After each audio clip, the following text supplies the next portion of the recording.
నమస్తే సార్. నమస్తే. Sir diabetic వాళ్ళు బెల్లం తినొచ్చు అంటారా? సో ఇది కూడా చాలా విషయాల మీద ఆధారపడి ఉంటుందమ్మా.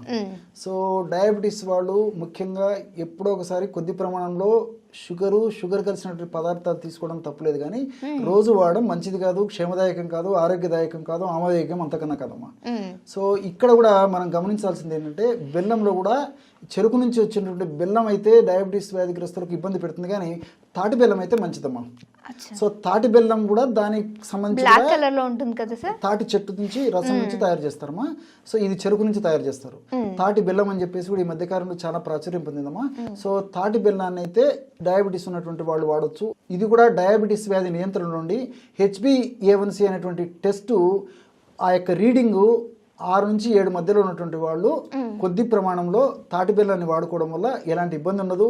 ఈ యొక్క తాటి బెల్లంలో కూడా ఐరన్ ఉంది, కాల్షియం ఉంది, ఫైబర్ ఉంది, దేహానికి ఉపయోగపడేటువంటి అనేక పోషకాంశాలు ఉన్నాయి. కాబట్టి చక్కగా మన బాడీకి పోషకభరితంగా ఉంటుంది. కాబట్టి తాటి బెల్లాన్ని అయితే HbA1c అనేది 6 నుంచి 7 మధ్యలో ఉన్నటువంటి వాళ్ళు వాడుకోవచ్చు.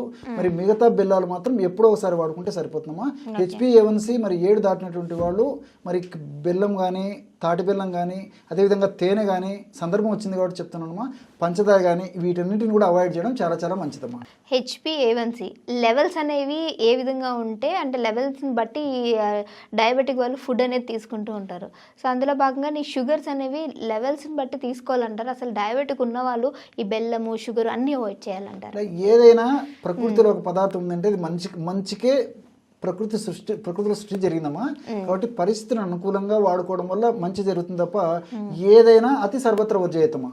మీరు బెల్లం వాడుకోండి, లేకపోతే ఏదైనా మిరియాల కారం కానీ, వేరే కారం కానీ, సాల్ట్ కానీ, మీరు ఏ పదార్థం వాడుకున్నట్టు చేదు పదార్థాలు వాడుకోండి, ఒగురున్నటువంటి పదార్థాలు వాడుకోండి, తీపి పదార్థాలు వాడుకోనివ్వండి, ఏ పదార్థాలు వాడుకున్నప్పటికీ మితంగా వాడుకోవడం వల్ల ఇలాంటి ఇబ్బంది ఉన్నది. కానీ పరిమితి మించి వాడుకోవడం వల్ల అది షుగర్ ఉన్నటువంటి వాళ్ళు కానీ, లేనటువంటి వాళ్ళు కానీ అనారోగ్యానికి హేతుభూతం అవుతుంది. కాబట్టి మరి చూసుకొని వాడుకోవడం వల్ల ఎలాంటి ఇబ్బంది ఉండదమ్మా. సో మీరు మితంగా అన్నారు కాబట్టి పర్లేదు, డైలీ కొంచెం తీసుకుంటే మంచిదే అని చెప్పేసి తీసుకోవచ్చు అంటారా? అదే మా షుగర్ వ్యాధిగ్రస్తులమ్మా, అది చెప్తే కదమ్మా HbA1c చూసుకొని వాడుకోవాలి. మరీ నాలిక చపలం ఉండేసి తప్పని పరిస్థితుల్లో మరి విధులైనటువంటి వాళ్ళు తాటి బెల్లం కొద్దిగా తీసుకోవడం వల్ల ఎలాంటి ఇబ్బంది ఉండదమ్మా. ఓకే, అయితే సార్ ఈ తాటి బెల్లాన్ని మరి డైలీ కొంచెంగా చాయ్లోను, కాఫీలోను తీసుకోవచ్చు అంటారు? అదే మా తప్పని పరిస్థితి మరి వాళ్ళు తీసుకోలేకున్నట్టు పక్షంలో కాస్త ఒక శనగింజ ప్రమాణం తాటి బెల్లం కలిపి తీసుకోవడం వల్ల జనరల్గా ఎలాంటి ఇబ్బంది ఉండదమ్మా. Okay, thank you sir.